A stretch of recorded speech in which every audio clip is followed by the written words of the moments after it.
Los primeros astronautas que pisen la superficie de Marte nunca volverán a ver la Tierra. Su misión no prevé el regreso. La radiación empezará a destruir sus cuerpos incluso antes de llegar, en el espacio profundo. La atmósfera de Marte no los protegerá, pues prácticamente no existe. Su psique se quebrará ante la comprensión de que el vínculo con su hogar se ha convertido en una correspondencia con fantasmas, donde cada respuesta tarda más de 20 minutos en llegar. Las agencias espaciales guardan silencio sobre los verdaderos riesgos. Hablan de grandes descubrimientos, de un nuevo hogar para la humanidad y del triunfo de la tecnología. Pero los ingenieros, biólogos y médicos conocen la verdad. La protección no existe. Las tecnologías no están lo suficientemente desarrolladas. La medicina es impotente ante el cóctel de factores mortales que atacan cada célula simultáneamente. Nos hemos acostumbrado a creer en el triunfo del genio humano. Desembarcamos en la Luna, llegaremos a Marte, construimos una estación, construiremos una base, conquistamos la Antártida, dominaremos los desiertos marcianos. Pero Marte es una realidad completamente distinta. Las leyes básicas de la física y la biología son implacables. Cada voluntario sabe que sus hijos crecerán sin padre. Los padres enterrarán un ataúd vacío. El nombre quedará en la historia. El cuerpo se convertirá en polvo en un planeta donde nadie levantará un monumento, donde nadie visitará su tumba. Si este tema te ha atrapado, asegúrate de suscribirte al canal y darle a me gusta, porque lo que vas a escuchar a continuación cambiará para siempre tu visión de los viajes espaciales.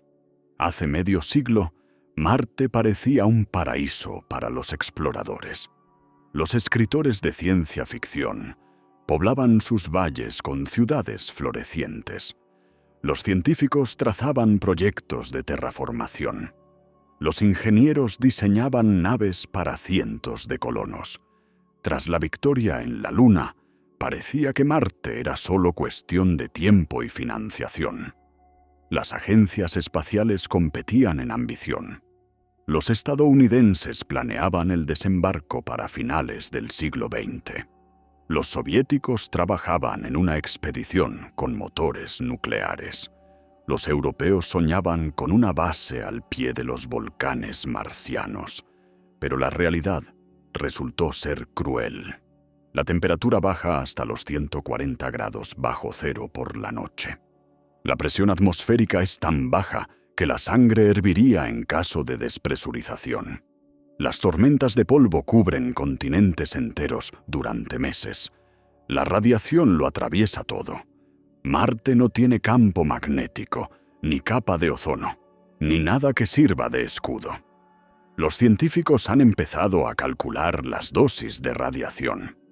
El riesgo de cáncer aumenta hasta un 70%, las cataratas hasta el 100%, además de daños en el sistema nervioso, infertilidad y enfermedades cardiovasculares. Un organismo adaptado a la gravedad marciana no soportaría la atracción terrestre después de 2 años allí. Pero la ambición es más fuerte que el miedo. Empresas privadas han tomado el relevo. Proyectos de colonización para decenas de miles de voluntarios. La gente se inscribía en listas de espera, dispuesta a morir por la historia. Creían en las promesas sobre tecnologías de protección, bases subterráneas y modificaciones genéticas. La tecnología avanza. Los cohetes son más potentes, los escafandras más resistentes. Podemos llegar, aterrizar y construir un refugio, pero no podemos protegernos de lo que nos mata de forma invisible. La radiación penetra cualquier barrera de la tecnología moderna. Cada día en Marte te acerca al punto de no retorno. Los físicos han calculado que se necesitaría un muro de varios metros de espesor, hecho de agua o tierra. Un traje espacial con tal protección sería como una nave donde cada cabina estuviera rodeada por metros de hielo. Una base enterrada a decenas de metros bajo la superficie. Es técnicamente posible, pero económicamente absurdo. El coste de cada kilogramo en Marte es de decenas de miles de dólares. Los proyectos aceptan compromisos, protección parcial, refugio contra erupciones solares, dormitorios subterráneos, fármacos para mitigar los efectos, reducir la dosis en un 20% en lugar de un 50%, retrasar el cáncer 5 años en lugar de 2. Es una ilusión de control. Los médicos de medicina espacial lo dicen claramente. La primera misión es suicida. La tarea supera las capacidades del organismo. Evolucionamos con una atmósfera densa, un campo magnético y una gravedad óptima. El cuerpo está ajustado a los parámetros terrestres. Los huesos se forman bajo la presión de la gravedad. El corazón trabaja calculando una resistencia específica. La inmunidad funciona sin la radiación cósmica. En la estación espacial, los astronautas pierden masa ósea. Los músculos se atrofian. La visión empeora por la redistribución de líquidos y las defensas se debilitan. La estación está a 400 kilómetros de la Tierra, bajo el escudo de la magnetosfera y con posibilidad de evacuación en pocas horas. Marte está a 200 millones de kilómetros. Una evacuación tardaría al menos 7 meses sin magnetosfera. La radiación es decenas de veces más intensa y la gravedad aún más débil. Y aún así, hay voluntarios. Los psicólogos intentan comprender su motivación. El deseo de gloria, la hazaña científica, el escape de los problemas personales o una sed innata de exploración. Pero todos comparten algo, una subestimación de la realidad. Ningún test te prepara para la conciencia de una ruptura eterna con todo lo conocido. Pasemos de lo general a lo concreto, a los 3 principales asesinos.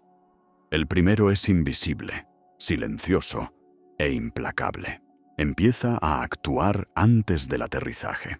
No deja huellas visibles, pero destruye a nivel celular, ignorando cualquier protección. Se acumula hora tras hora. Es la radiación cósmica.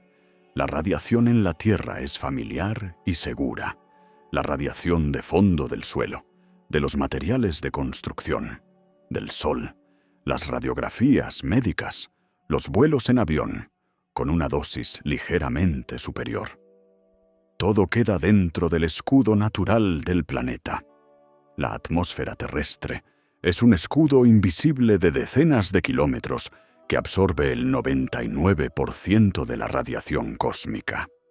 El campo magnético desvía las partículas cargadas y la capa de ozono retiene el ultravioleta. Marte carece de todo eso. No tiene campo magnético. Desapareció hace miles de millones de años cuando el núcleo se enfrió.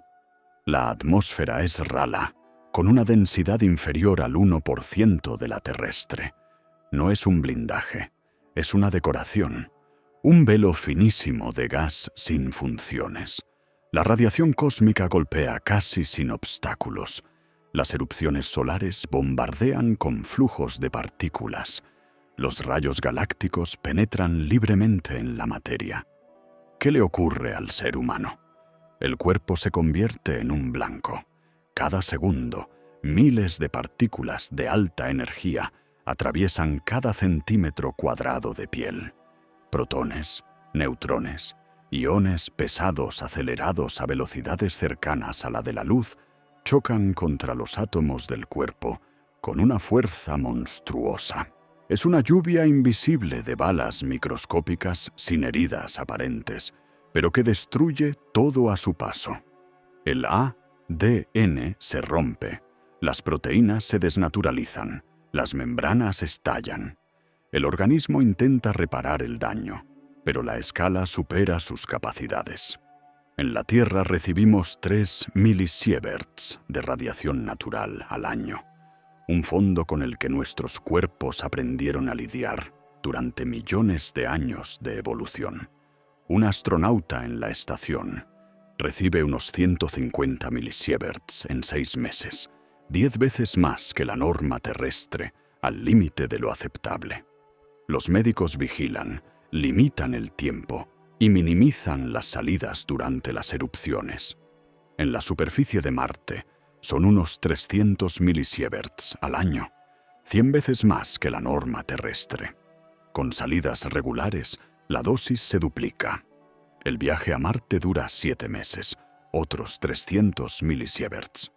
En 2 años de misión, se acumulan unos 1000 milisieverts, 300 veces la norma anual terrestre. Es la categoría de cambios irreversibles, pero las cifras no transmiten la naturaleza del impacto. La radiación terrestre consiste en fuentes débiles que afectan tejidos superficiales. La radiación cósmica son partículas pesadas con penetración profunda. Atraviesan el cráneo, llegan al cerebro y dañan las neuronas. Perforan la caja torácica, afectando al corazón y los pulmones. Destruyen la médula ósea, donde se producen las células sanguíneas. No hay órganos protegidos ni tejidos intactos. Lo más insidioso es el efecto retardado. El astronauta recibe la dosis sin sentir nada. No hay dolor, ni quemazón, ni síntomas inmediatos. El cuerpo funciona normalmente, pero a nivel celular se activan procesos que se manifestarán como enfermedades meses después. Las células cancerosas se dividen, los vasos sanguíneos pierden elasticidad, el cristalino se nubla y la inmunidad flaquea. Cuando aparecen los síntomas, es demasiado tarde para tratar. La causa es la destrucción fundamental de la estructura del cuerpo. Los médicos han buscado formas de protección, radioprotectores para reducir la sensibilidad celular, dietas con antioxidantes, modificaciones genéticas para la resistencia del ADN. Todo mostró eficacia, solo en el laboratorio. Una reducción del riesgo del 10 o 20% es catastróficamente poco. Bajar de 1000 a 800 milisieverts no es una solución. Es cambiar una muerte rápida por una un poco más lenta. La única protección real es la masa. Cuanta más materia haya entre la radiación y la persona, más seguro será. La atmósfera terrestre equivale a 10 metros de agua sobre cada metro cuadrado. Intenta crear eso en una nave o base. Rodear el módulo con muros de agua de varios metros de espesor. Un búnker volador de cientos de toneladas. Enterrar la base a 20 o 30 metros de profundidad.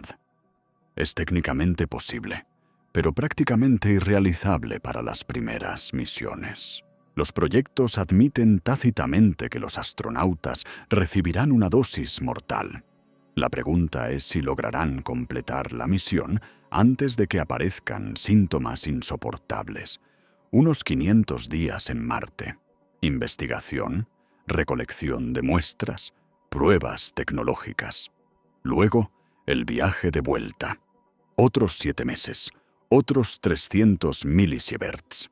El regreso se convertiría en la hospitalización de moribundos cuyos cuerpos están destruidos por dentro. Algunos proponen que la misión sea solo de ida. ¿Para qué gastar recursos en volver si están condenados? ¿Vivir en Marte lo que se pueda? 1 año, 2, quizá 5. Crear una base, investigar, preparar el terreno para los siguientes. Cuando las enfermedades sean insoportables, tomar la decisión final por cuenta propia. Eso ahorra masa y dinero, pero convierte a los astronautas en material desechable. La radiación hace de la misión una sentencia de muerte no por estupidez, sino porque las leyes de la física son implacables. Es imposible detener las partículas de alta energía sin una inversión colosal. El cuerpo humano no se adapta a ese nivel. La medicina no cura daños que se acumulan más rápido de lo que el organismo puede reparar. Pero la radiación es solo el primer asesino, lento, destructor e invisible.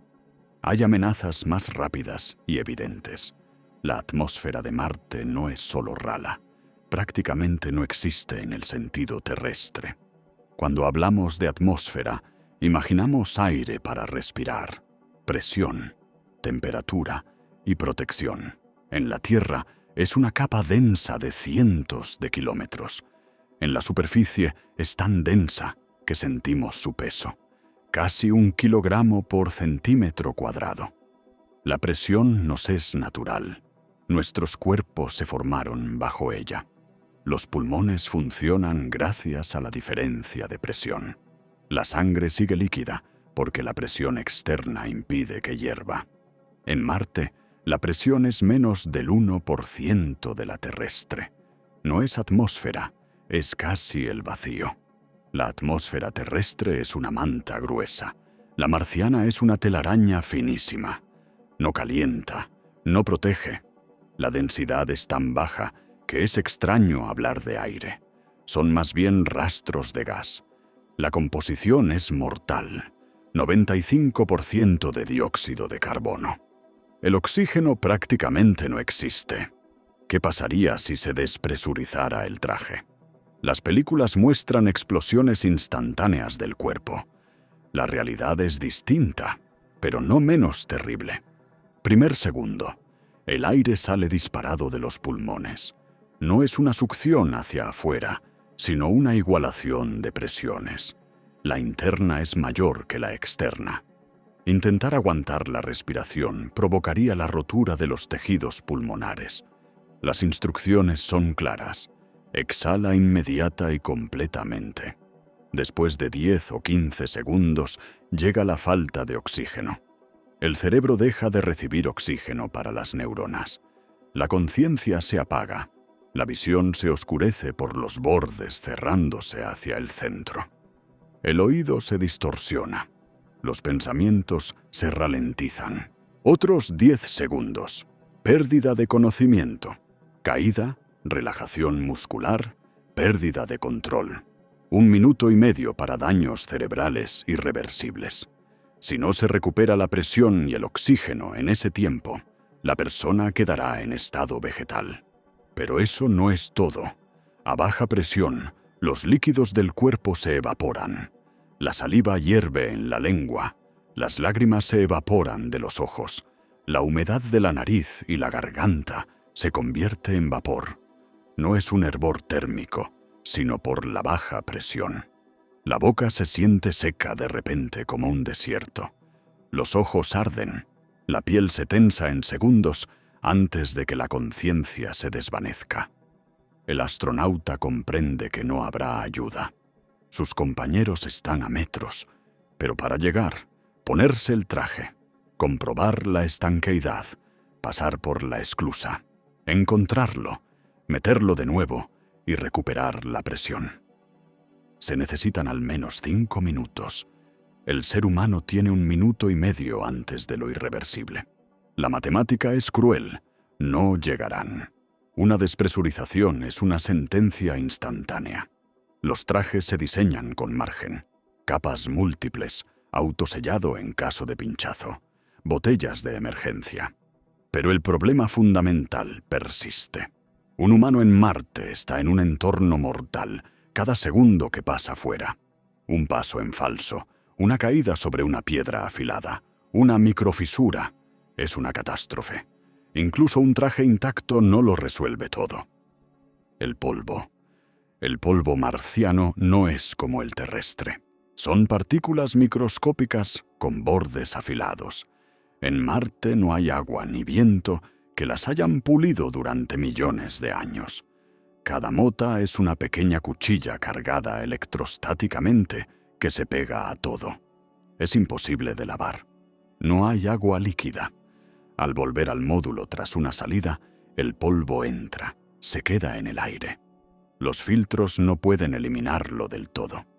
La gente lo respira. Las partículas llegan a los pulmones, dañan los alvéolos y causan inflamación. Se parece a la silicosis de los mineros, pero el polvo marciano es más peligroso. Contiene percloratos, tóxicos para la tiroides. La inhalación crónica destruirá el tejido pulmonar y causará trastornos endocrinos. Los astronautas del Apolo vivieron algo parecido en la Luna. El polvo lunar, afilado y pegajoso, desgastaba los trajes, atascaba mecanismos e irritaba ojos y vías respiratorias. Pero aquellas misiones duraban días. La marciana durará más de un año. Cada día respiras vidrio microscópico. Al mes te duelen los pulmones. A los 3 meses tienes tos crónica. A los 6, fibrosis. Al año, respirar es tan difícil que el trabajo físico es una tortura. No hay tratamiento. El daño es irreversible. Los ingenieros proponen esclusas especiales, limpieza del polvo con campos magnéticos o aspiración al vacío. Pero el polvo marciano es tan fino y pegajoso que penetra en las fisuras más pequeñas. Eliminarlo por completo es imposible. Incluso las ondas que llevan décadas allí están cubiertas de una capa que reduce la eficiencia de sus baterías y atasca las partes móviles. La paradoja de la misión. Los astronautas han ido a investigar. La investigación requiere salir, recoger muestras, instalar equipos, reparar. Hay que salir, arriesgar el traje, traer polvo, respirar toxinas. Cada salida es un golpe a la salud, pero sin salidas la misión pierde su sentido. La presión y el polvo son problemas mecánicos, pero la atmósfera crea otra amenaza: la temperatura. Marte está más lejos del Sol, recibe menos calor y no tiene una atmósfera densa para retenerlo. No hay efecto invernadero. El resultado son cambios de temperatura inimaginables en la Tierra. Durante el día en el Ecuador puede haber hasta 20 grados sobre cero. Cómodo, como un día de primavera. Es un calor engañoso. En cuanto el sol se pone, la temperatura se desploma. Por la noche llega a los 70 bajo cero. Un cambio de 90 grados en pocas horas. En los polos es peor, hasta 140 bajo cero. Más frío que los lugares más duros de la Antártida. Es una temperatura a la que el dióxido de carbono se congela en hielo seco. El cuerpo humano no está hecho para esos cambios. Podemos adaptarnos al calor o al frío si el cambio es gradual. Los cambios bruscos matan. El traje debe compensarlo manteniendo una temperatura cómoda. Los sistemas de calefacción y refrigeración están al límite. Calentar de noche para no congelarse. Enfriar de día contra la radiación solar. Un consumo de energía colosal. Las baterías se agotan rápido.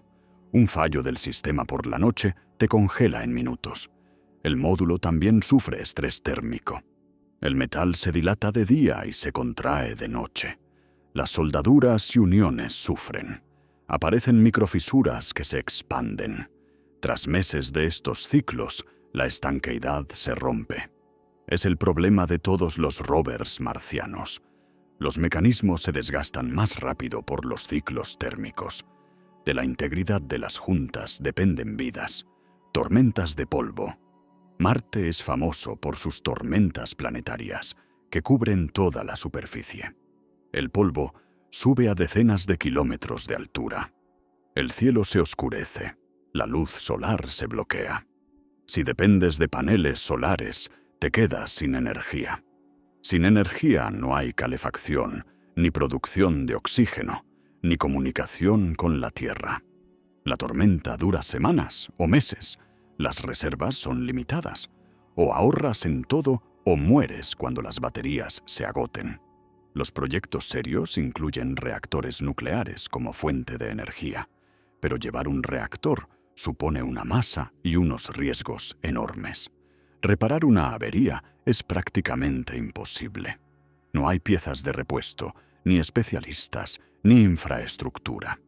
Un fallo serio y la base se convierte en tumba. La atmósfera de Marte no es un inconveniente. es una amenaza activa para la existencia. No te deja respirar, no te protege de la radiación, no mantiene la temperatura. Está llena de polvo tóxico y genera tormentas que bloquean la luz. Cada aspecto parece diseñado para matar cualquier forma de vida. Imagina un día cualquiera del primer astronauta. Se despierta en el módulo con olor a aceite de máquinas y oxígeno reciclado.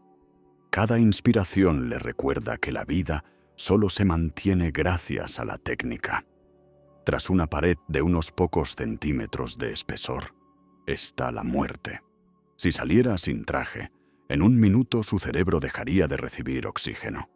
Si se perforara la pared, la presión se igualaría en segundos. Desayuno, comida liofilizada. Se conserva durante años, sabe a cartón con aditivos sintéticos. No hay comida real. Un mínimo calculado de calorías empaquetado de forma compacta. Cada kilo de más costó decenas de miles de dólares, sin lujos, sin variedad. La misma comida cada día. La preparación para salir tarda más de 1 hora. Control total de cada costura, unión y válvula. La menor fisura es una condena. Revisión de sistemas, oxígeno en las botellas, baterías cargadas, comunicaciones funcionando. Solo tras ver los indicadores en verde se puede poner el traje. Ponérselo es una prueba en sí misma. Los trajes modernos son pesados e incómodos. Deben mantener la presión contra el vacío. Es un traje de goma gruesa que se resiste a cada movimiento. Las manos en los guantes pierden la mitad de la sensibilidad. Los dedos no pueden hacer trabajos finos. Recoger una piedra es una tarea que requiere esfuerzo. Trabajar durante horas es una tortura física. Los músculos se cansan, las articulaciones duelen, el sudor te inunda los ojos, pero es imposible secárselo.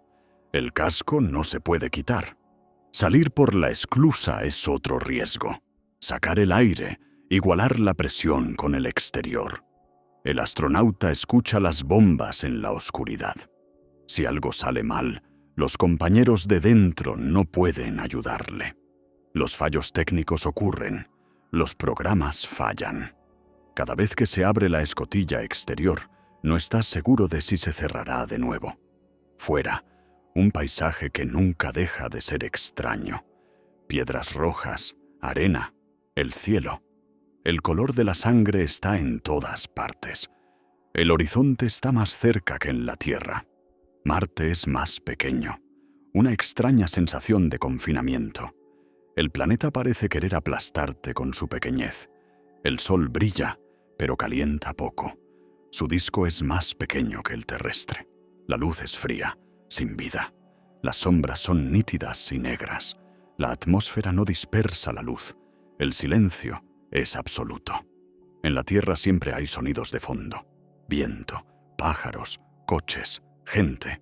Incluso en los lugares más silenciosos hay algún sonido. En Marte, el silencio es tan total que solo oyes tu propia respiración en el casco y el zumbido de los sistemas. Eso machaca la psique. El cerebro no está acostumbrado y empieza a generar sonidos. Las alucinaciones auditivas son un problema común del aislamiento. Voces, música, timbres. El cerebro llena el vacío. El trabajo agota. Cada acción requiere esfuerzo. Tomar una muestra de suelo, agacharse con el traje puesto, mantener el equilibrio. El centro de gravedad está desplazado por los sistemas de la espalda. Manejar una herramienta con guantes gruesos. Recordar que una caída puede dañar el traje. Vigilar constantemente los indicadores. Oxígeno, batería, temperatura. Un parámetro en rojo significa regreso inmediato. Lo más aterrador es la conciencia de la vulnerabilidad. En la Tierra, si algo va mal, pides ayuda. La ambulancia llega en minutos, el helicóptero en zonas remotas, en horas. En Marte no hay ayuda. Te caes, te rompes una pierna y tienes que arrastrarte tú solo hasta la base. o morir. Tus compañeros ayudarán si están cerca.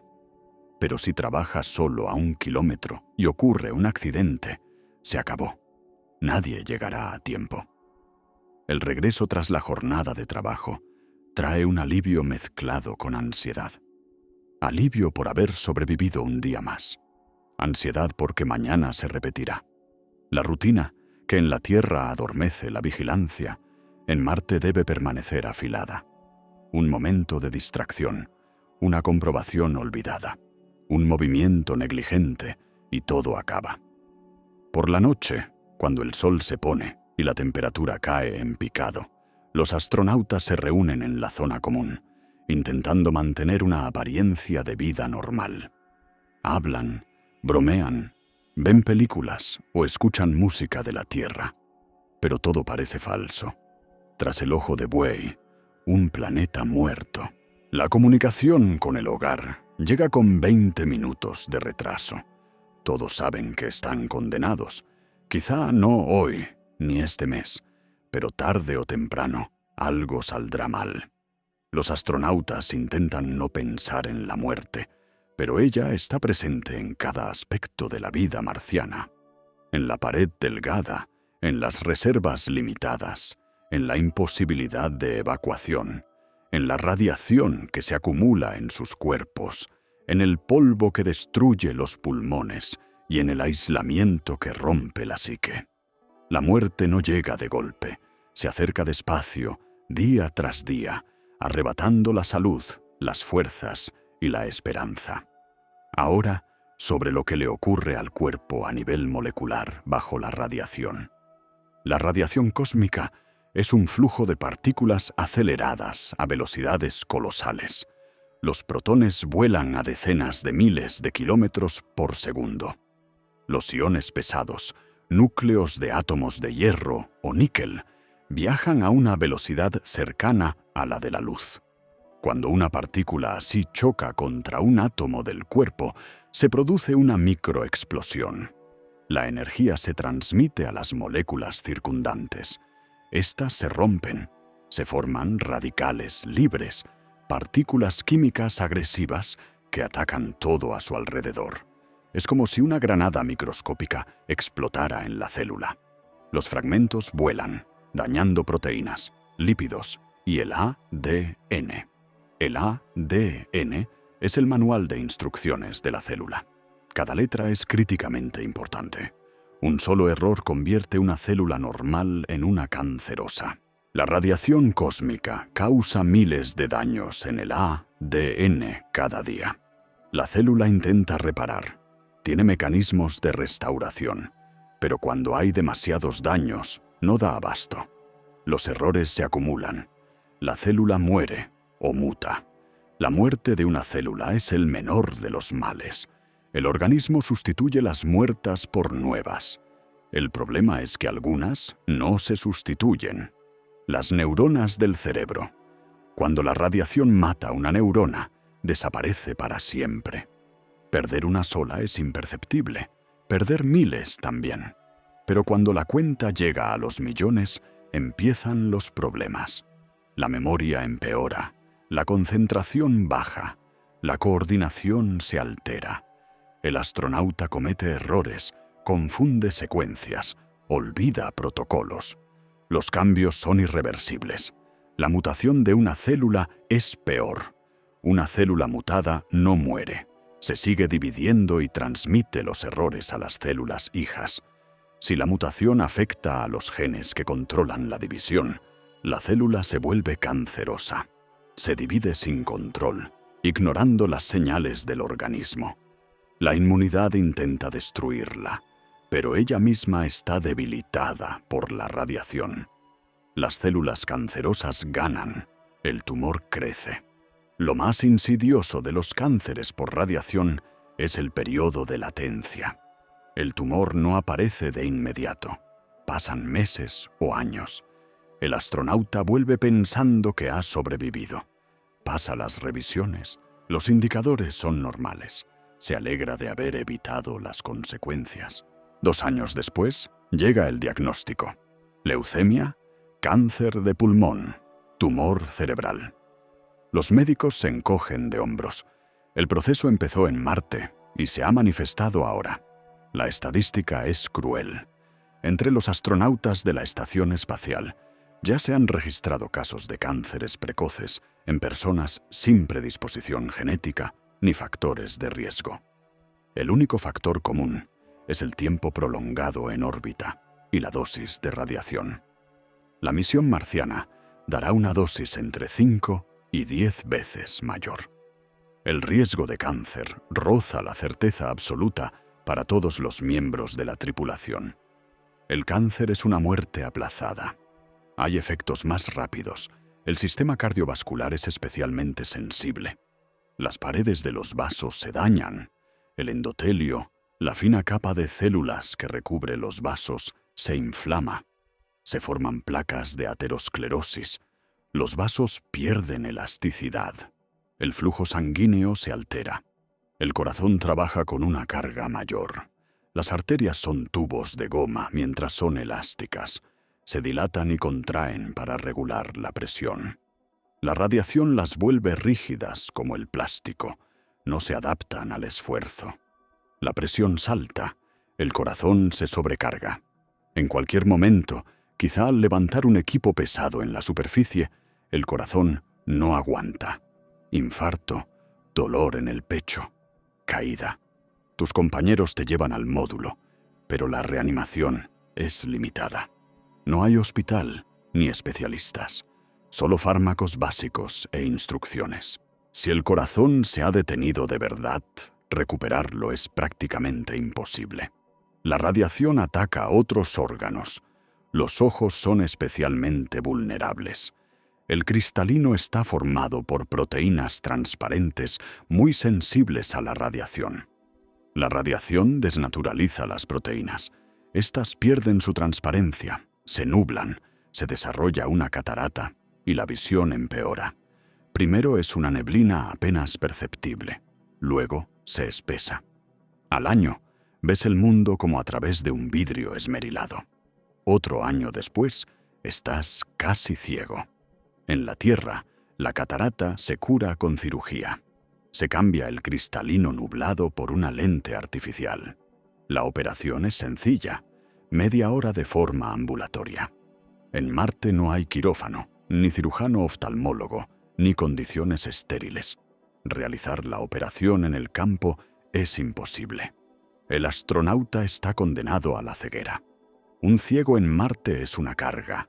No trabaja, no ayuda, solo consume recursos. El equipo se enfrenta a un dilema moral. La glándula tiroides también sufre por la radiación. Está en el cuello, cerca de la superficie, mal protegida. La radiación daña sus células y deja de producir hormonas en la cantidad necesaria.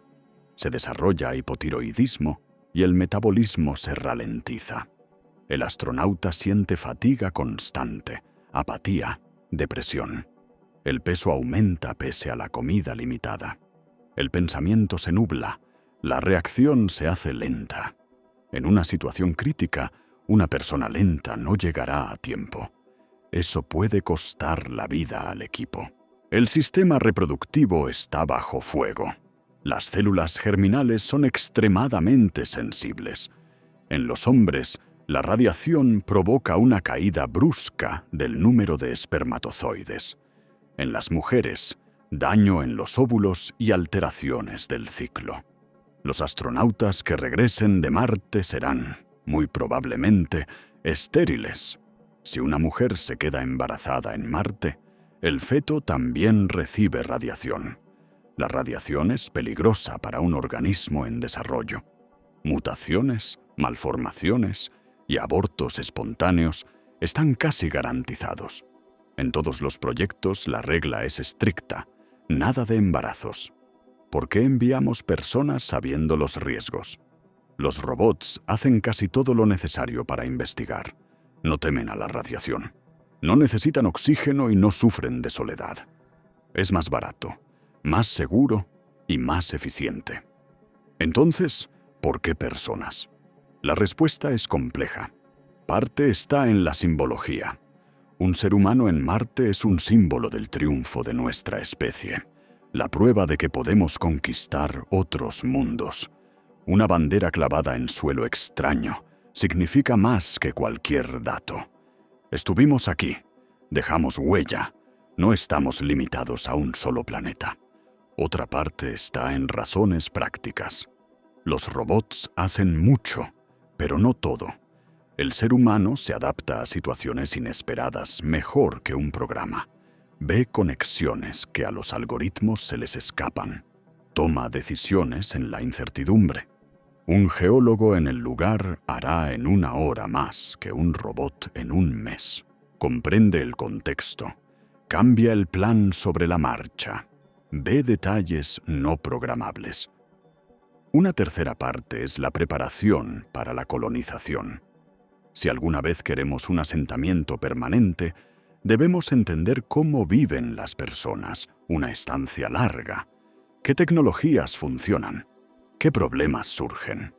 Las primeras misiones son experimentos crueles, peligrosos y quizá mortales, pero necesarios para las oportunidades de las generaciones siguientes. La cuestión moral. ¿Tenemos derecho a enviar personas a una muerte casi segura por la ciencia y los símbolos?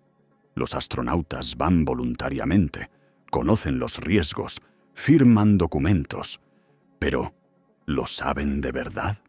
¿Se puede comprender la magnitud antes de enfrentarse a ella? Los entrenamientos no reproducen el peso psicológico del aislamiento en otro planeta. Las revisiones no predicen cómo reaccionará exactamente tu cuerpo a la radiación crónica. Los tests no revelarán el momento en que la mente se rompa por la soledad. Las agencias espaciales lo llaman riesgo, pero el riesgo supone una probabilidad de evitarlo. En Marte el peligro es inevitable, no es un riesgo, es un cálculo. ¿Cuánto tiempo trabajará el astronauta antes de que el organismo falle? Es cínico y cruel, pero es la realidad de las ambiciones marcianas. ¿Qué piensan los propios astronautas, los que se apuntan, pasan la selección y están listos para volar? Los psicólogos intentan comprender su motivación. Para algunos es un sueño de infancia. Siempre quisieron ir al espacio y están dispuestos a pagar cualquier precio. Para otros es una cuestión de sentido. La vida ordinaria les parece vacía. La posibilidad de entrar en la historia les da una sensación de importancia. Otros confiesan con sinceridad. No tienen familia, ni ataduras, nada que perder. A todos les une una cosa, la subestimación de lo que significa morir en Marte. En la Tierra, la muerte está rodeada de rituales, funeral, tumba, un lugar donde los seres queridos irán, una memoria que vive en un sitio concreto. En Marte no hay nada de eso. Si un astronauta muere, el cuerpo no puede ser devuelto. Es demasiado caro y complejo. Se quedará en Marte. Quizá lo entierren sus compañeros. Quizá simplemente lo dejen en su traje en algún cráter. Nadie visitará esa tumba. Jamás. La siguiente misión podría llegar en 1 década, o no llegar nunca. Esa imagen, un cuerpo en un traje espacial, tendido sobre piedras rojas bajo un cielo extraño, rodeado de un silencio eterno y frío. Es el destino final de los primeros marcianos. No un monumento heroico, ni un entierro solemne, solo restos olvidados en un planeta que nunca será un hogar. Pero hay un tercer asesino, el más invisible a primera vista, el más subestimado en la planificación y, tal vez, el más mortífero. De la radiación uno puede protegerse al menos un poco con refugios. Del aire se encargan los trajes y módulos, pero contra esta amenaza no hay protección física. No ataca al cuerpo, sino a la mente, no a las células, sino a la conciencia. El aislamiento absoluto, 200 millones de kilómetros, es la distancia entre Marte y la Tierra en su máximo acercamiento. En el punto más alejado son 400 millones. Las cifras son tan enormes que el cerebro se niega a comprender. En coche a 100 kilómetros por hora, sin parar, tardarías 228 años. Caminando, 3000 años. En el avión a reacción más rápido, 11 años. Una nave espacial tarda 7 meses. No es solo una distancia en kilómetros, es un abismo que separa al astronauta de todo lo conocido. La familia se queda en la Tierra, los amigos, los colegas, los lugares queridos, los olores de la ciudad natal, los sonidos de las calles familiares, el sabor de la comida casera, el tacto de los seres queridos. Todo está más allá de 200 millones de kilómetros. Volver no se puede, físicamente no se puede. Aunque te arrepientas el primer día, aunque comprendas que cometiste un error terrible, el camino de vuelta son 7 meses mínimo. Y solo si los planetas están en la configuración adecuada. Las órbitas son tales que la ventana de lanzamiento para el regreso se abre una vez cada 26 meses. ¿La perdiste? Espera a la siguiente. Un astronauta que llega a Marte pasará allí al menos 1 año y 2 meses antes de poder siquiera empezar el camino a casa. Suponiendo que todo vaya según el plan.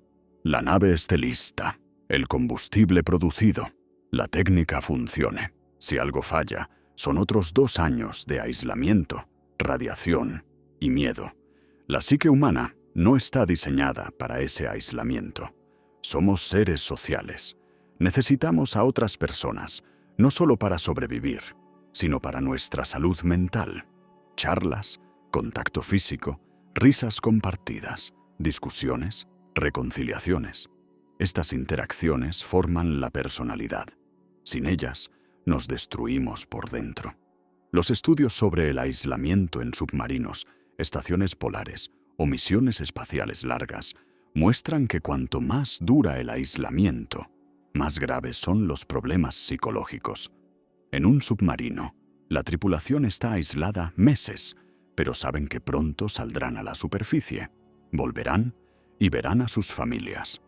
En una estación polar, el equipo pasa el invierno a oscuras y con frío, pero saben que en primavera llegará un avión y los llevará a casa. En la estación espacial, los astronautas están separados de la Tierra, pero se ve por el ojo de buey. El planeta azul donde viven todos. Evacuación en pocas horas. Eso da un apoyo psicológico. El saber que no estás totalmente cortado, que la salvación está cerca. En Marte no hay nada de eso. La Tierra es una estrella brillante en el cielo.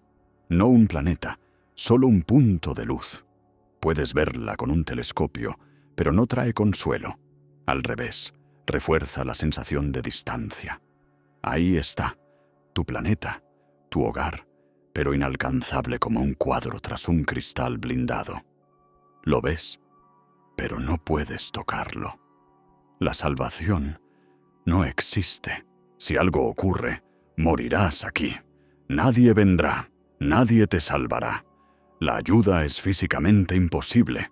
La tripulación se compone de entre 4 y 6 personas. Esa es toda tu humanidad para los próximos años. Los únicos con los que puedes hablar en vivo. Los únicos que comprenden la situación no de forma teórica, sino en su propia piel. Pero, paradójicamente, es precisamente esa cercanía la que se convierte en un problema. No hay posibilidad de distanciarse. No hay espacio privado. El módulo es estrecho.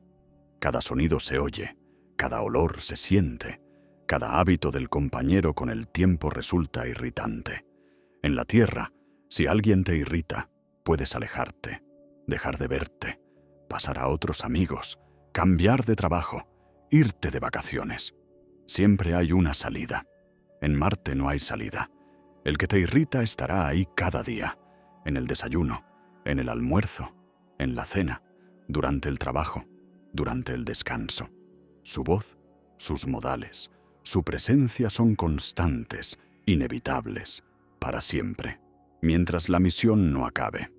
Los psicólogos intentan seleccionar personas compatibles, hacen tests, observan cómo interactúan los candidatos bajo estrés, descartan a los conflictivos, pero es imposible predecir cómo evolucionarán las relaciones en un aislamiento real. Personas que eran amigas en la Tierra pueden odiarse en Marte. Detalles insignificantes en la vida ordinaria se convierten en irritantes insoportables. La forma de masticar. El hábito de tamborilear con los dedos. Particularidades del lenguaje. Todo se amplifica 100 veces cuando estás obligado a oírlo cada día sin interrupción. Los conflictos son inevitables. Incluso los equilibrados se quiebran bajo esa presión. Una discusión por un detalle degenera en gritos. Los gritos en insultos, los insultos en agresión física. En la Tierra la situación se puede resolver. Uno se va, se enfría, vuelve, se reconcilia. En Marte no tienes a dónde ir. El módulo es pequeño. Incluso encerrándote en tu sección, oyes al otro a través de las paredes delgadas. Sientes su presencia. No puedes distanciarte de verdad. El conflicto late, se acumula, envenena la atmósfera. El comandante debe gestionar los conflictos, pero él mismo está bajo la misma presión. Él mismo está aislado. Él mismo sufre. Las decisiones que toma pueden percibirse como injustas. Los rencores se amontonan. El equipo se fractura en bandos. 2 contra 3. 1 contra todos o cada uno por su cuenta.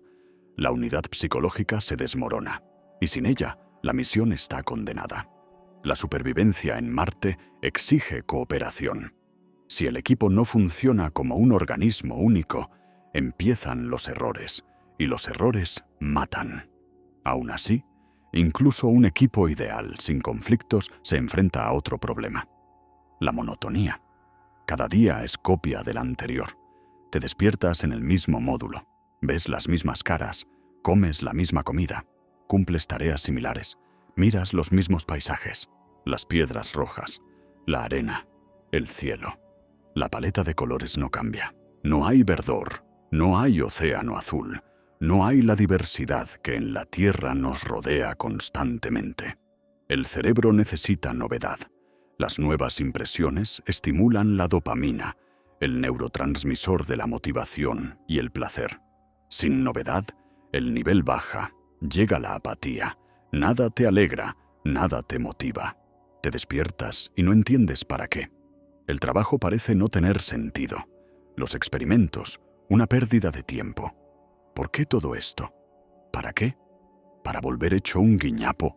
¿Para morir de cáncer en unos años? El sentido se escapa.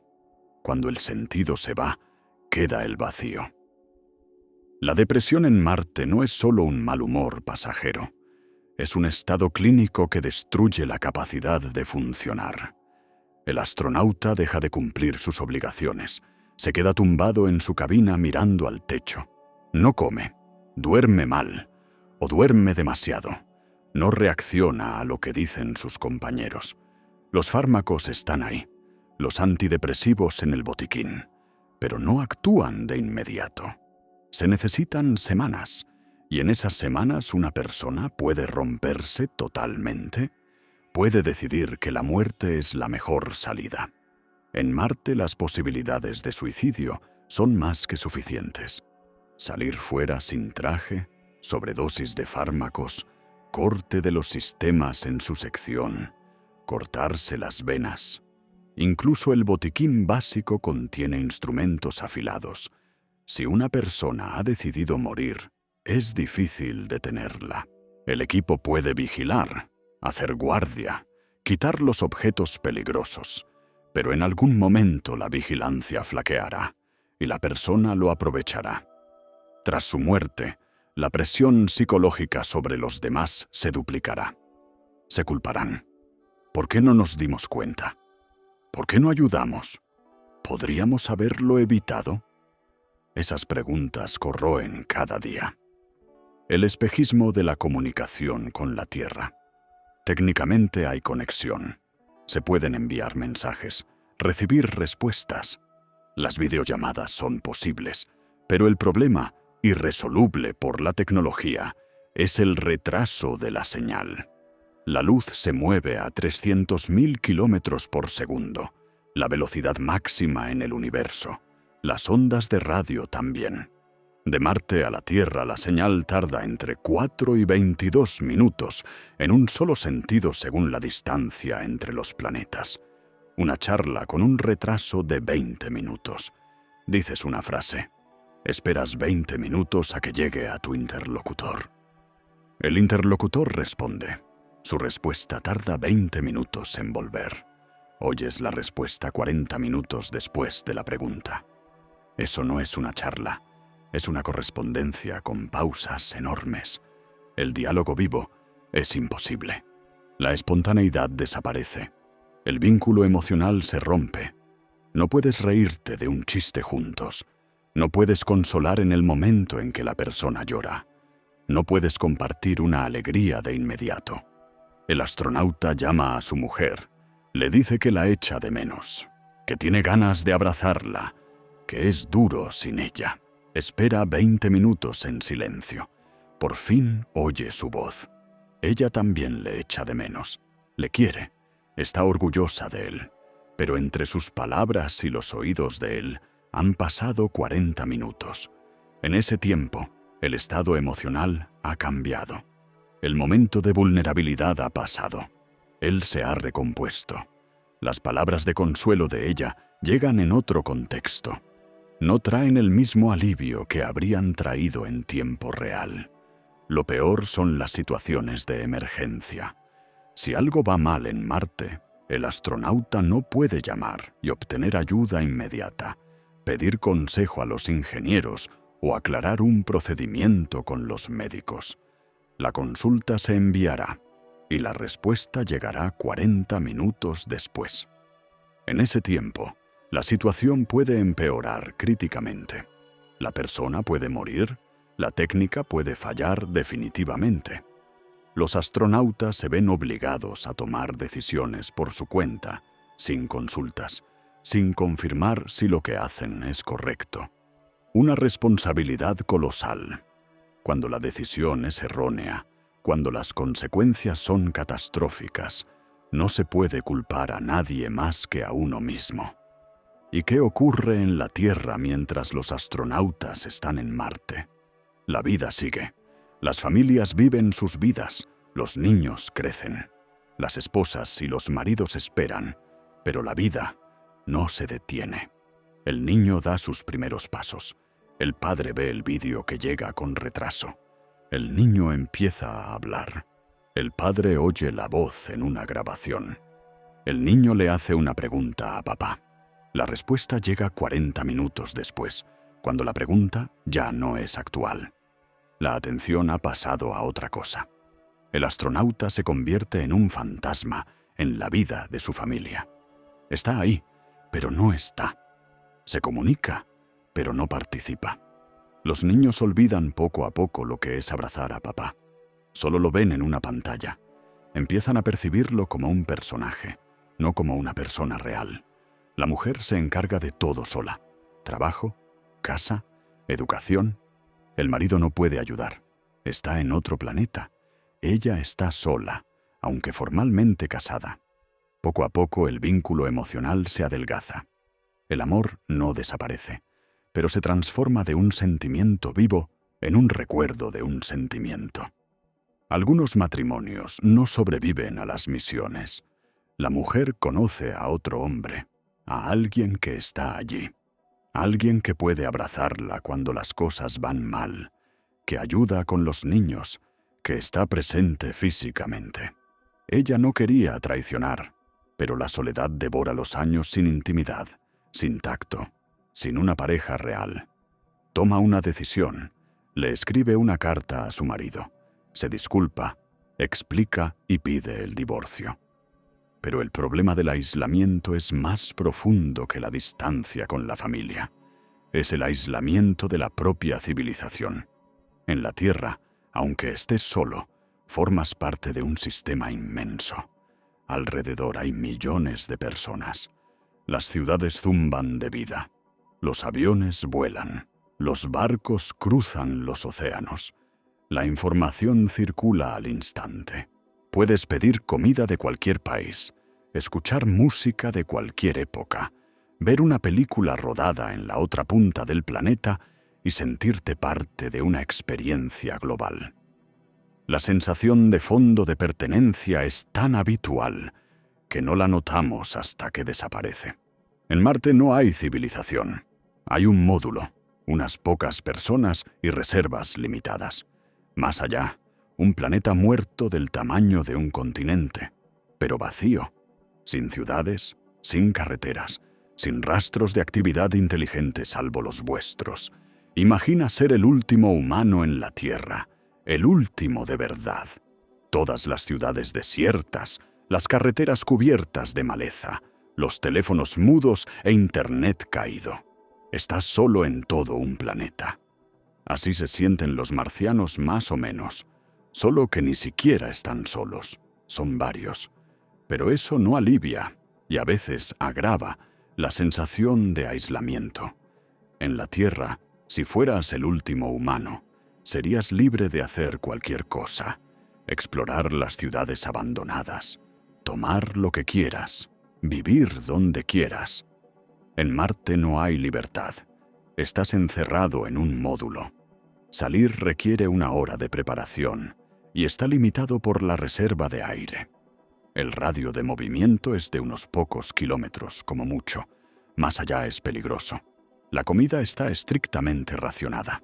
El agua se recicla un número infinito de veces. Cada acción está reglamentada. No eres libre. Eres el prisionero de la realidad marciana. El carcelero es el planeta mismo. Esta falta de libertad pesa psicológicamente más de lo que se puede imaginar. En la Tierra, si te sientes mal, puedes pasear, cambiar de aires, ir a otra ciudad, ver a un amigo o entrar en un café. Cosas sencillas que dan sensación de control sobre la vida. En Marte todas las opciones están cortadas. ¿Te sientes mal? Aguanta. Harto de las mismas caras. No hay escape. ¿Ganas de estar solo? La intimidad es mínima.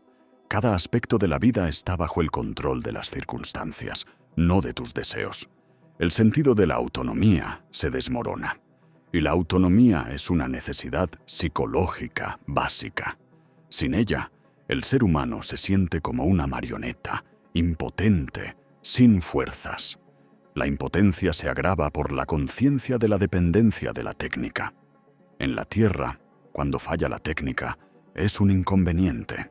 Se rompe la nevera, compras una nueva. Se va la luz, enciendes velas. Se estropea el coche, pides un taxi. Siempre hay una alternativa. En Marte, la técnica es la vida. Literalmente. El sistema de producción de oxígeno se rompe y te asfixias. La calefacción falla y te congelas. El filtro de agua deja de funcionar y mueres de sed. No hay plan B, ni tienda, ni servicio de reparaciones. Solo estáis vosotros, vuestras herramientas y vuestros conocimientos. Si eso no basta, llega la muerte. La dependencia crea una tensión de fondo constante. Cada sonido extraño de la ventilación te pone en guardia. Cada cambio de temperatura provoca ansiedad. Cada indicador se revisa múltiples veces. Cualquier minucia puede ser el signo precursor de una catástrofe. La tensión no desaparece nunca. Incluso durmiendo, el subconsciente está alerta. El sueño es superficial. El organismo no descansa plenamente. El cansancio crónico se acumula. La inmunidad baja.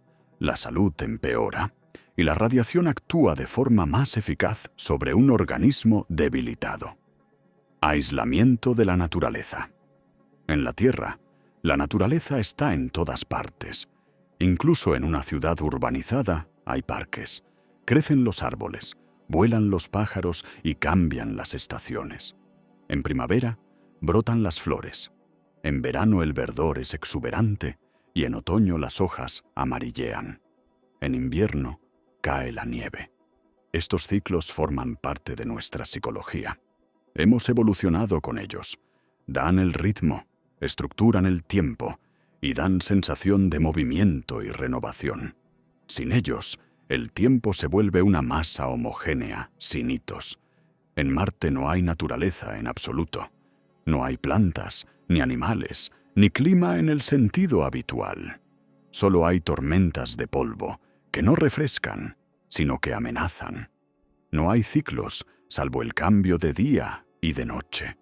Pero incluso esos ciclos son diferentes. El día marciano dura 24 horas y 39 minutos, un poco más que el terrestre. Esa pequeña diferencia se acumula. El reloj biológico se desajusta y el ciclo de sueño-vigilia se altera. El organismo está en un estado de jet lag ligero permanente, lo que aumenta el cansancio, la irritabilidad y disminuye las funciones cognitivas. Algunas misiones intentan compensar la falta de naturaleza con la hidroponía. Cultivar plantas en el módulo, lechuga, hierbas, quizá flores. Ayuda psicológicamente, el verdor calma. Cuidar las plantas da sensación de ocuparse de algo vivo, pero la escala es incomparable. Unas pocas macetas con lechuga no sustituirán a un bosque, ni a los campos, ni a un jardín por donde pasear. Es más bien un recordatorio de lo que te falta. Miras un brote minúsculo y recuerdas los parques por donde paseabas con tu familia. Los recuerdos refuerzan la nostalgia. La nostalgia profundiza la depresión, aislamiento de las distracciones. En la Tierra, cuando te aburres, hay 1.000.000 de opciones. Cine, teatro, conciertos, museos, deporte, aficiones, videojuegos, libros o charlar en bares y cafeterías. La cultura es variada y accesible. En Marte, las distracciones se limitan a lo que te hayas llevado. Películas y series en discos, libros electrónicos, música o juegos. Un conjunto finito. A los pocos meses todo está visto, leído y escuchado 1000 veces. Empiezas a volver a ver, a releer y a reescuchar. El contenido familiar no trae la misma alegría que la novedad. Acabas aburriéndote soberanamente. El aburrimiento en Marte no es solo la falta de actividades interesantes. Es un aburrimiento existencial, cuando comprendes que no va a pasar nada nuevo, que cada día será copia del anterior, que la diversidad se ha agotado y que ante ti solo hay la repetición de lo mismo hasta el fin de la misión. Este aburrimiento devora la motivación. ¿Para qué levantarse por la mañana si el día será igual que el de ayer? ¿Para qué trabajar si el trabajo es rutinario y previsible? El sentido se escapa. Solo queda el cumplimiento mecánico de las obligaciones, sin entusiasmo. Algunos intentan luchar mediante la creación. Escriben diarios, dibujan paisajes, componen música o hacen fotografías. Ayuda. La creación da una salida a las emociones y genera una sensación de productividad fuera de la rutina. Pero no todos tienen inclinación artística, ni todos encuentran en ello satisfacción. Para algunos es solo una obligación más, otro intento de llenar un vacío que no se llena. El aislamiento físico genera privación sensorial. En la Tierra, los sentidos se estimulan constantemente por la variedad. Los olores, desde el pan recién horneado hasta la lluvia tras la sequía. Los sabores, miles de platos de distintas cocinas. Los sonidos, la música callejera, las voces de la gente o el ruido de la naturaleza. El tacto, distintos tejidos, texturas y temperaturas. Las imágenes visuales, la arquitectura, los rostros, los colores y las formas. La riqueza de sensaciones nutre el cerebro y lo mantiene activo e interesado. En Marte, la experiencia sensorial se reduce al máximo. Los olores, aceites técnicos, aire reciclado y sudor. Los sabores, comida liofilizada, toda igual. Los sonidos, el zumbido de los sistemas, las voces de las mismas personas y el silencio de fuera, el tacto, la tela del traje, el frío del metal del equipo y las superficies lisas del módulo. Las imágenes visuales, tonos rojos por todas partes, las mismas paredes y los mismos rostros. El cerebro tiene hambre de estímulos y empieza a generar los suyos propios. Las alucinaciones no son raras en un aislamiento prolongado. Las alucinaciones auditivas son especialmente comunes. El astronauta oye voces que no existen, música que sale de la nada, o el timbre de un teléfono cuando no hay teléfonos. El cerebro intenta llenar el vacío sensorial y crea ilusiones. Al principio asusta, luego el astronauta se acostumbra y empieza a distinguir los sonidos reales de las alucinaciones, pero la frontera se borra. La confianza en la realidad de lo que percibes flaquea, te desorienta y crea la sensación de que la razón pierde el control. Perder el control sobre la propia razón es una de las experiencias más aterradoras. Las alucinaciones visuales son más raras, pero ocurren. Sombras que se mueven por el rabillo del ojo, o figuras que desaparecen al mirar directamente. Rostros en los patrones aleatorios de las paredes. El cerebro busca lo familiar, intenta encontrar humanos y ve a madres, hijos o amigos. Momentos de esperanza seguidos de decepción, de comprender que es una ilusión, que no hay nadie y que sigues igual de solo. Los ciclos de esperanza y decepción agotan emocionalmente. Las alucinaciones táctiles son las más inquietantes. La sensación de que alguien te toca cuando no hay nadie. Escalofrío sin motivo.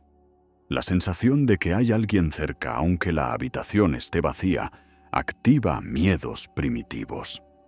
Las partes ancestrales del cerebro encargadas de la supervivencia reaccionan ante una amenaza que no existe. Se libera adrenalina, el corazón late más rápido y la respiración se acelera, pero no hay peligro.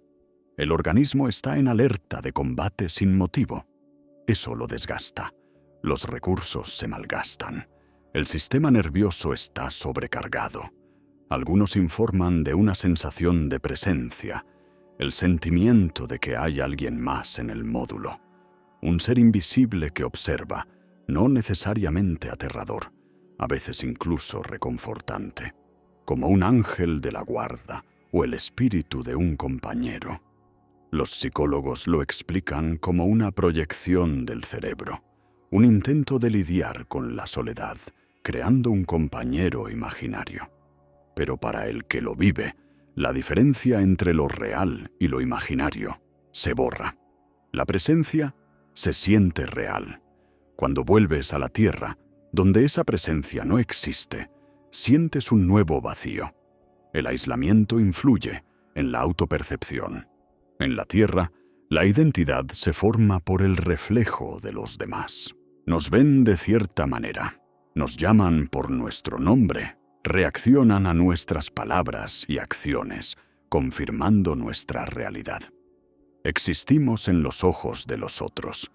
En Marte hay pocos espejos, solo unos pocos compañeros. Su percepción es limitada. Ven un aspecto estrecho de la personalidad, el astronauta, el trabajador, el miembro del equipo. Otros roles, esposo, padre, amigo, amante de la música o de un hobby, quedan sin uso. Las partes de la personalidad que no se usan se atrofian.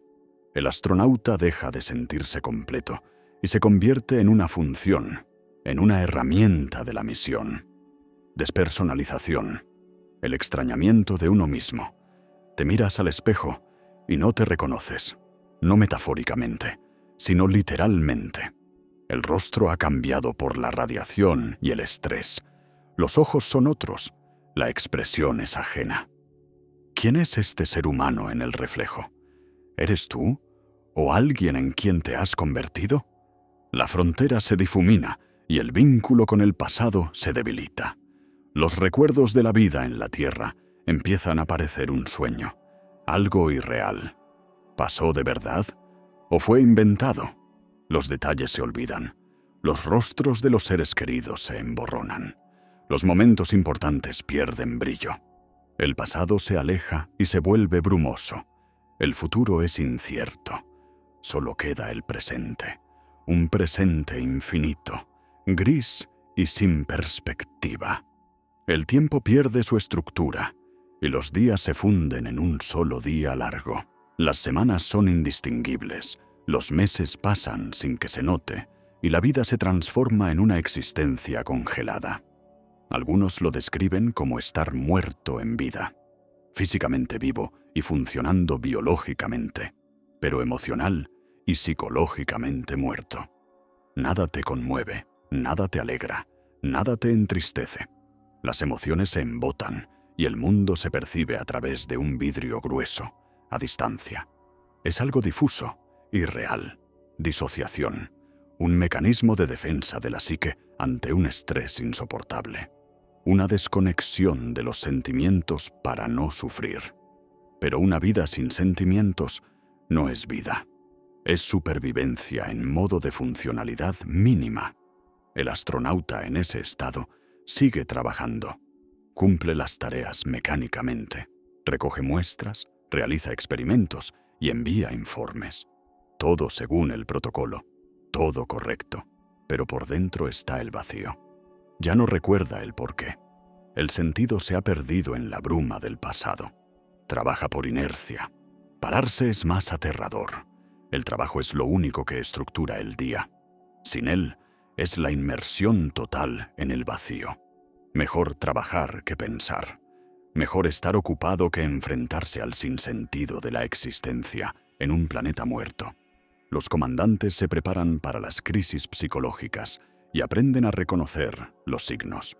Depresión, apatía, aislamiento del equipo, cambios en el sueño y la alimentación, ansiedad, irritabilidad, pánico ante el menor problema, evitación de responsabilidades, psicosis, paranoia, alucinaciones o agresión.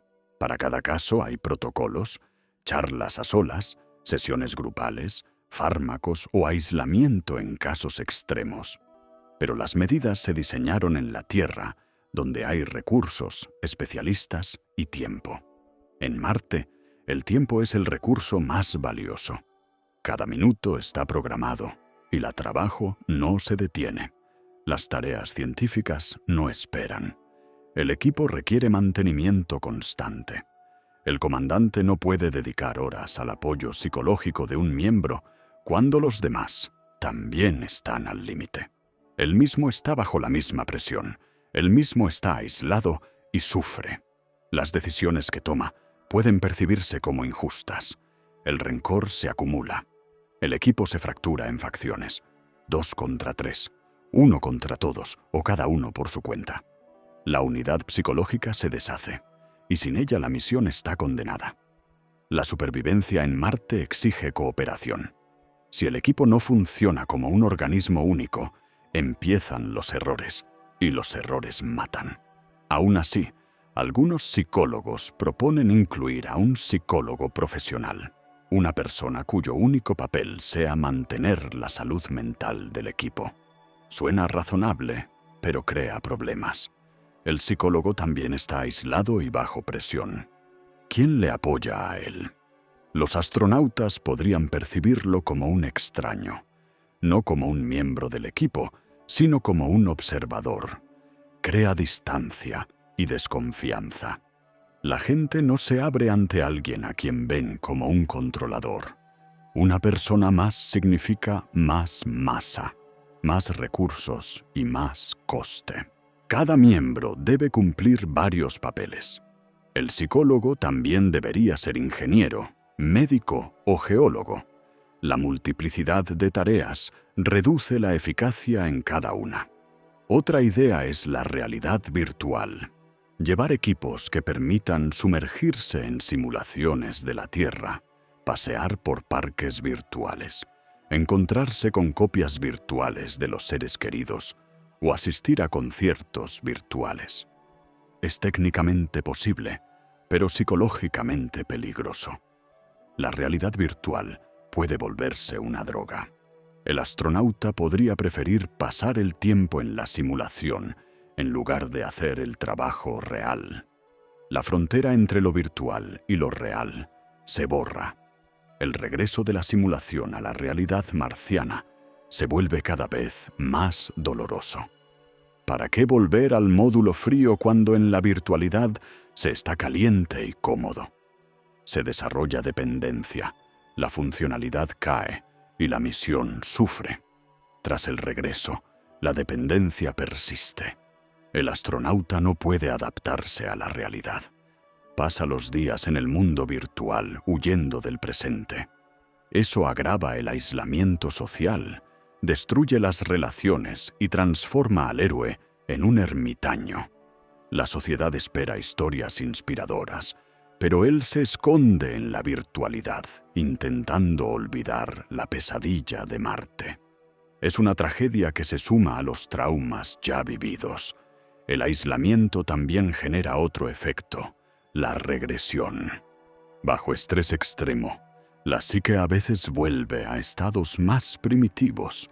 Un astronauta adulto, formado y entrenado, empieza a comportarse como un niño. Tiene caprichos, llora por las noches, exige atención o se aferra a sus compañeros como si fueran figuras paternas. Es un mecanismo de defensa, un intento de volver a un estado en el que cuidaban de ti. No tenías responsabilidad y el mundo parecía seguro. Pero en Marte nadie puede asumir el papel de padre. Nadie puede garantizar la seguridad. La regresión no encuentra satisfacción. El astronauta se queda atrapado entre el deseo infantil de protección y la comprensión adulta de que no hay protección. Un conflicto interno desgarra la personalidad. Otro aspecto es la pérdida de los rituales. En la Tierra, nuestra vida está estructurada por rituales. Diarios, el café de la mañana, la ducha o el camino al trabajo. Semanales, las reuniones con amigos el fin de semana. Anuales, cumpleaños, festivos o vacaciones. Estos rituales dan sensación de orden, previsibilidad y control. En Marte, la mayoría son imposibles. No hay café, solo un sucedáneo soluble. No hay ducha, solo toallitas húmedas. No hay fines de semana. El trabajo es de 7 días. No hay festivos en el sentido habitual. No hay nada que celebrar ni con quién celebrarlo. Los equipos intentan crear nuevos rituales. Ver una película juntos cada semana. Una cena especial mensual con las mejores reservas. Celebrar los cumpleaños. Ayuda. Da puntos de referencia. Algo a lo que aspirar. Pero los rituales son artificiales y forzados. Todos saben que es un intento de imitar la normalidad en una situación que no lo es. Lo falso se nota, la alegría es superficial y tras las sonrisas está la conciencia de la falta de salida. Son especialmente duros los festivos familiares, Año Nuevo o Navidad, días en los que en la Tierra las familias se reúnen, se abrazan, se dan regalos y ríen en una mesa común. El astronauta ve el vídeo de la familia. Todos están reunidos, celebran sin él. Los niños se alegran por los regalos que él no pudo comprar. Su mujer sonríe, pero sus ojos están tristes. Su sitio en la mesa está vacío, o lo ocupa otra persona. Él mira con 20 minutos de retraso. No puede participar, solo observar. Ser un fantasma en tu propia fiesta familiar te rompe el corazón cada vez. Algunos se niegan a ver esos vídeos. Es demasiado doloroso. Piden a sus familias que no los envíen. Cortan el vínculo para no sufrir. Pero entonces se sienten culpables por estar lejos de la familia. Han elegido el camino fácil, no ver para no sufrir. Pero eso significa perderse momentos importantes. No ver crecer a los niños, no oír cómo aprenden a hablar, no saber de los problemas familiares, volverse aún más extraño. Al volver, el abismo será infranqueable. te has perdido años de su vida. Ellos siguieron viviendo sin ti, se adaptaron y aprendieron a arreglárselas. Tu regreso altera el nuevo equilibrio. Ya no haces tanta falta como hacías. El papel está ocupado, el sitio lleno, un dolor existencial, la comprensión de que el mundo sigue sin ti, de que no eres indispensable y de que tu ausencia creó un hueco que otros taparon. ¿Para qué volver entonces? ¿Para sobrar? ¿Para alterar la paz que se estableció?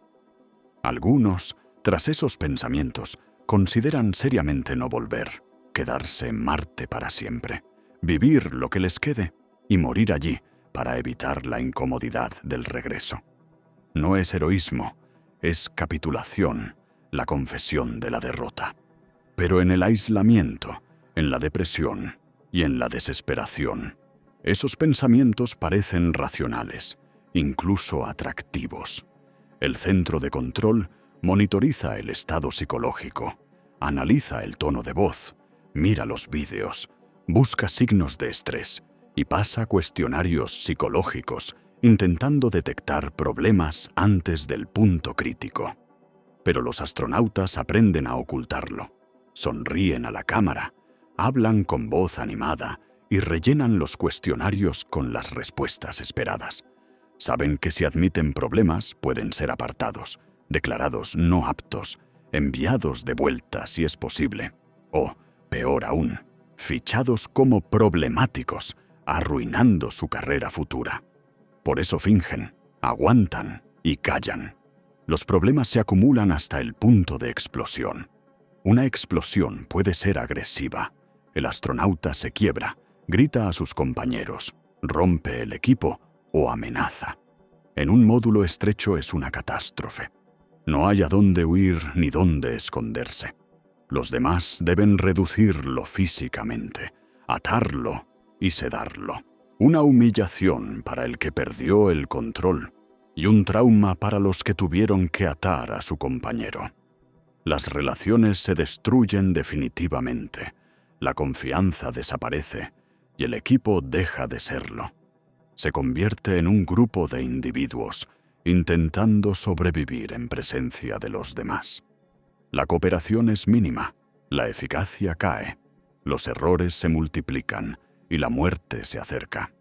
O bien la explosión puede ser implosiva, hacia adentro. El astronauta se encierra totalmente, deja de comunicarse, se queda en su cabina mirando a la pared, no come, no bebe y no reacciona a lo que le dicen. Catatonia, una parálisis psicológica. El organismo vive, pero la personalidad se ha ido. Se ha escondido en lo más profundo, donde el dolor no llega. Sacar a una persona de ese estado es difícil incluso en la Tierra con ayuda profesional. En Marte es prácticamente imposible. Queda un cuerpo al que hay que alimentar a la fuerza, dar de beber y cuidar. Un cuerpo sin rastro de humanidad destruye moralmente al equipo. Ver a un compañero en ese estado y no poder ayudarle es una impotencia que mina la fe en las propias fuerzas. Ahora añade los efectos físicos de la radiación en el cerebro. La radiación daña las neuronas de la corteza prefrontal, el área responsable de la toma de decisiones, el control de impulsos y la planificación.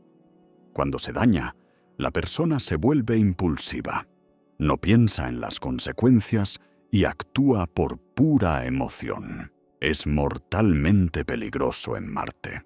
Una decisión impulsiva de salir sin revisar bien el traje, apagar impulsivamente un sistema ruidoso o usar impulsivamente recursos que habría que ahorrar. Cada impulso puede ser el último. La radiación afecta al hipocampo, el área de la memoria. La memoria empeora. El astronauta olvida procedimientos, confunde el orden de las acciones, no recuerda si ha cumplido una tarea. La hace 2 veces o la salta.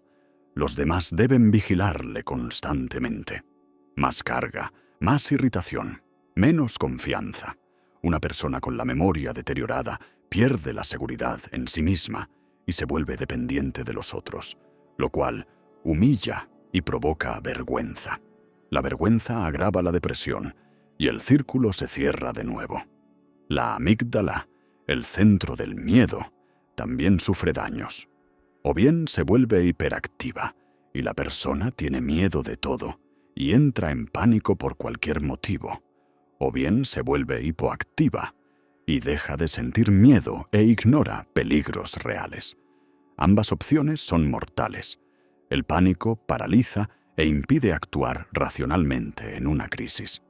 La falta de miedo lleva a arriesgarse sin justificación, poniendo en peligro a uno mismo y al equipo. Todos estos cambios neurológicos se suman al estrés psicológico del aislamiento.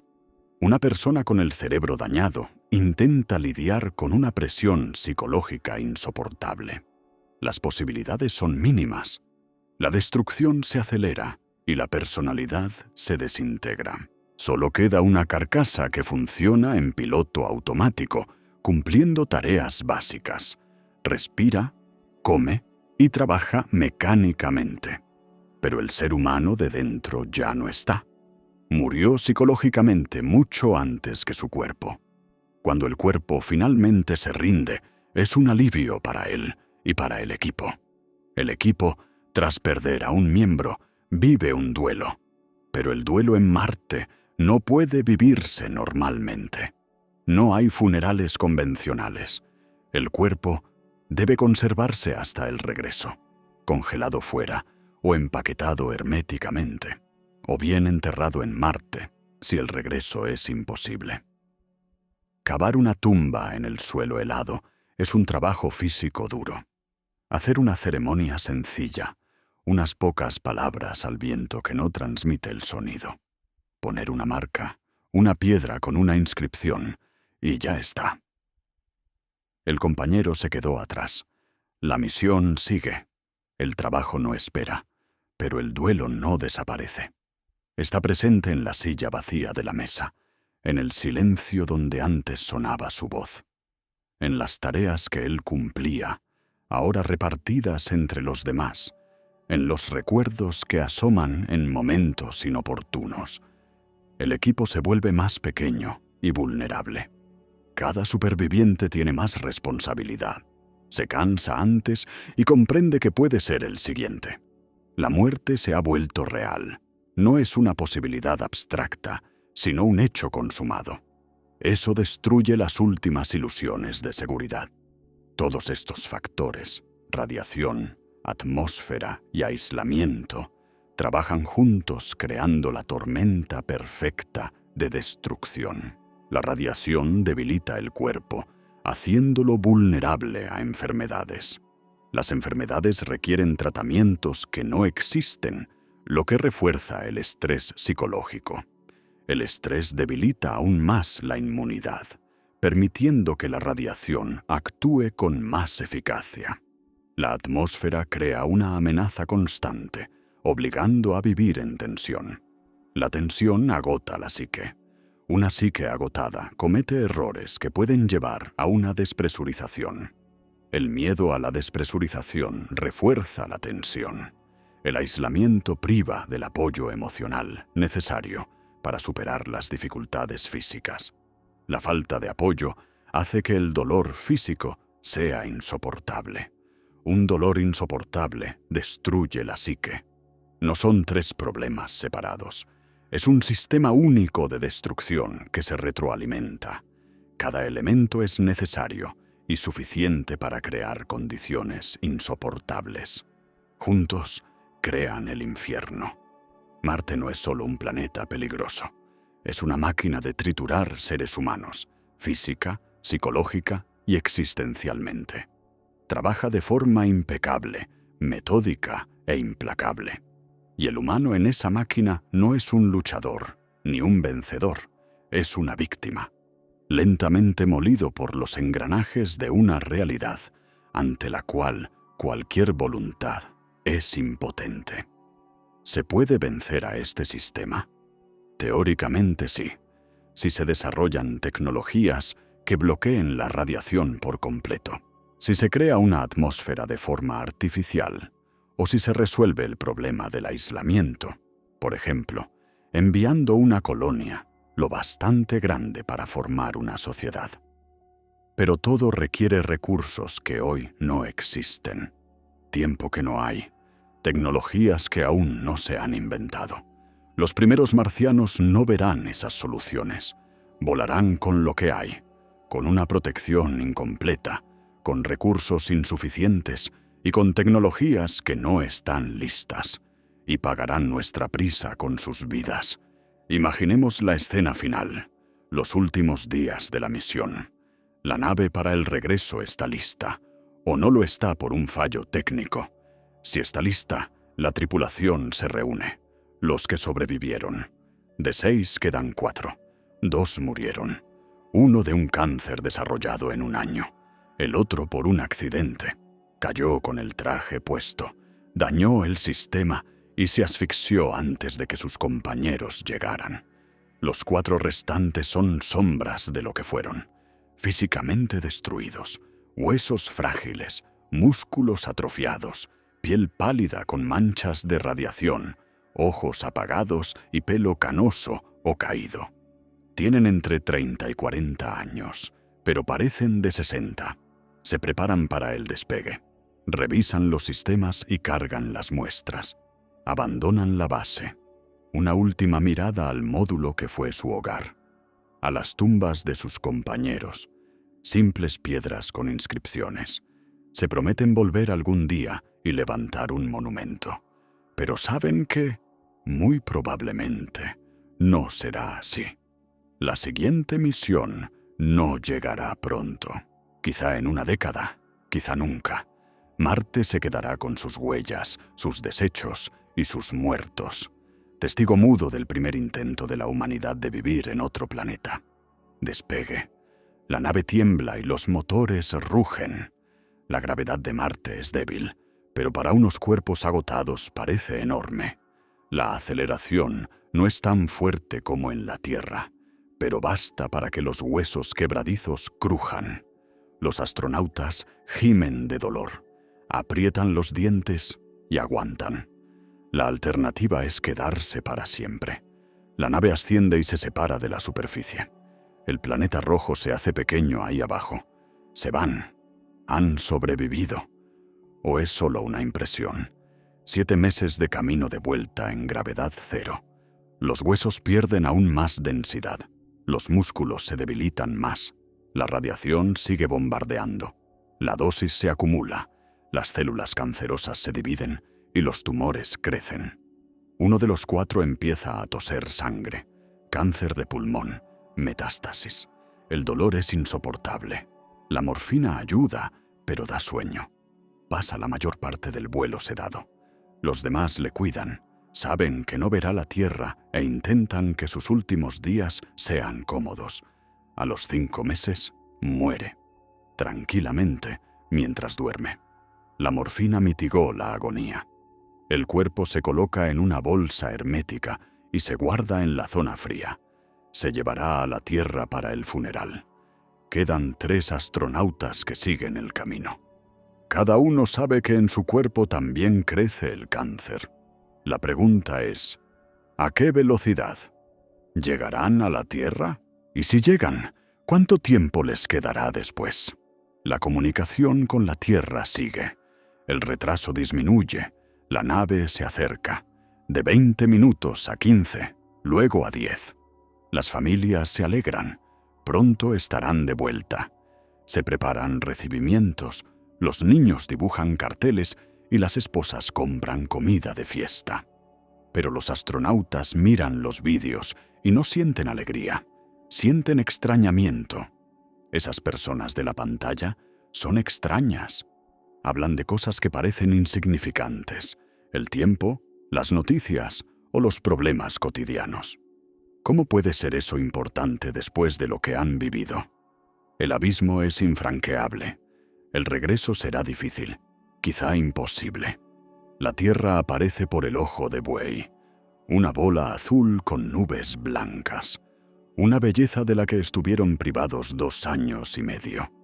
Debería ser alegría, júbilo, pero los astronautas sienten miedo. Miedo a la gravedad que aplastará sus cuerpos debilitados. Miedo a la sociedad que no los comprenderá. Miedo a las familias que se han vuelto extrañas. Miedo al futuro donde les aguardan el cáncer y una muerte temprana. La Tierra ya no es su hogar, es solo otro planeta, un poco más acogedor, pero también extraño. Ahora el descenso, la entrada en la atmósfera y las aceleraciones. Los astronautas pierden el conocimiento, sus cuerpos no aguantan más. Los sistemas terminan el aterrizaje de forma automática. La cápsula aterriza. El equipo de evacuación abre la escotilla y encuentra a 3 astronautas inconscientes. El cuarto está muerto en la bolsa. La ambulancia se lleva a los supervivientes al hospital. Reanimación, sueros y máscaras de oxígeno. El regreso a la conciencia en la Tierra. Pero la Tierra parece un sueño. Marte, la realidad. Han intercambiado sus papeles. Los análisis muestran la magnitud de la destrucción. Huesos a punto de romperse bajo su propio peso. Músculos tan atrofiados que caminar sin ayuda es imposible. Pulmones dañados por el polvo. El corazón trabaja de forma irregular. Hígado y riñones sobrecargados de toxinas. Y células cancerosas en los 3 supervivientes. Leucemia en uno, cáncer de pulmón en el segundo y un tumor cerebral en el tercero. Los pronósticos son de 1 a 5 años, con tratamiento. Sin él, meses. Empieza la terapia, quimioterapia y radiación. Irónico después de toda la dosis que recibieron. Operaciones, rehabilitación y fisioterapia para recuperar los músculos. Fármacos para fortalecer los huesos. El apoyo psicológico para mentes traumadas llevará años si la terapia tiene éxito y si el cáncer retrocede. Las familias intentan apoyar, pero el héroe que esperaban no es el que ha vuelto. Ha vuelto un anciano enfermo en el cuerpo de un hombre joven, irritable por el dolor y distante emocionalmente, sin interés por la vida diaria, pesadillas cada noche. Se despierta gritando, ve Marte, se asfixia en su traje y pierde a sus compañeros una y otra vez. Su mujer intenta consolarle, le abraza, pero él no siente cercanía. El cuerpo está ahí, pero el alma se quedó en Marte. En el desierto, donde todo tenía sentido, porque cada día era una lucha por sobrevivir. Aquí todo parece pequeño e insignificante. Los niños no reconocen a su padre. Se fue cuando tenían entre 3 y 5 años. Volvió cuando tenían 6 u 8. Se perdieron años críticos de formación. El apego es imposible de reconstruir. Le evitan. Tienen miedo de sus ataques de ira cuando el daño cerebral por la radiación le hace perder el control de sus emociones. Prefieren jugar lejos. Papá es un señor que da miedo, que vive en su casa y por el que mamá llora por las noches. La familia existe formalmente. De hecho, está destruida. La sociedad celebra a los héroes. Desfiles, medallas y entrevistas. Los astronautas sonríen a las cámaras y hablan del gran viaje, de los descubrimientos científicos y del orgullo de representar a la humanidad. Todas las palabras correctas, todas las frases esperadas. Pero por dentro está el vacío. Conocen el precio y ven el futuro. Corto, doloroso y lleno de remordimientos. ¿Valieron la pena los descubrimientos? ¿Hicieron avanzar la ciencia lo suficiente como para justificar los sacrificios? La respuesta sincera es no. Los robots podrían haber recogido los mismos datos sin ese coste humano. Pero nadie quiere oír esa respuesta. La sociedad ha invertido miles de millones, quiere héroes y quiere una justificación para el gasto. Y los astronautas se la dan, interpretan su papel, porque la alternativa es admitir que todo fue en vano. Pasan los años y, uno tras otro, los astronautas mueren. El cáncer gana, a pesar del tratamiento. El primero, al año y medio de volver. El segundo, a los 3 años. El tercero, vive más tiempo, 5 años. Se convierte en el símbolo de la supervivencia. Escribe un libro sobre la misión, habla en conferencias e inspira a la siguiente generación. Pero cada intervención es un recordatorio del precio pagado. Cada presentación es otra noche de pesadillas. Inspira a otros a ir a Marte y se siente culpable porque sabe que pasarán por lo mismo. Sufrirán igual y morirán igual. Y su papel en eso es el de un cómplice, un señuelo que atrae a la trampa. Cuando muere el último de los primeros marcianos, la sociedad guarda luto. Se organizan funerales de Estado y se le entierra cerca de sus compañeros muertos antes. Se levanta un monumento. Los nombres están grabados en piedra. Pioneros, héroes y mártires de la ciencia. Palabras hermosas. Pero bajo tierra descansan cuerpos destruidos por la radiación, huesos reducidos a polvo por los tumores y personalidades rotas por el aislamiento. Lo pagaron todo y recibieron la gloria, pero la gloria no les dio calor en Marte, ni curó su cáncer, ni resucitó a sus familias. Y la siguiente misión ya se está preparando. Nuevos voluntarios se entrenan, leen sobre los primeros marcianos, admiran su valor y quieren repetir la hazaña sin comprender el precio. O lo comprenden, pero creen que con ellos será distinto, que son más listos, más fuertes y están mejor preparados, que la tecnología ha mejorado, la protección es superior y ellos sobrevivirán. Error clásico, el mismo que cometieron los primeros. El ciclo se repite. Marte espera, paciente. No tiene prisa, tiene la eternidad. Y los humanos tienen unas décadas en el mejor de los casos, unos años en su superficie en el peor. Él gana siempre porque no juega, simplemente existe, muerto, frío e implacable. Y cualquiera que pise su superficie paga su tributo, con la salud, con la razón y con la vida. La historia guardará sus nombres y los libros contarán su hazaña, pero tras cada nombre hay una tragedia. Padres que enterraron a sus hijos, niños que crecieron sin padres y cónyuges que envejecieron en soledad. Todos ellos son las víctimas invisibles de las ambiciones marcianas. Su dolor es incalculable y sus pérdidas no se compensan con ningún descubrimiento científico. Pagaron un precio que no pidieron, por un sueño que no era suyo y por un futuro que no verán. Es injusto y cruel, pero es la realidad. Una realidad que creamos al elegir el prestigio por encima de la humanidad. Y mientras no cambiemos las prioridades, Marte seguirá cobrándose su tributo de sangre.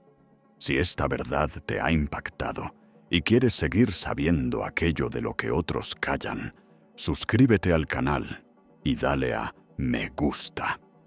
Porque el espacio es hermoso de lejos, pero de cerca mata. Y debemos recordarlo antes de enviar seres humanos a las estrellas.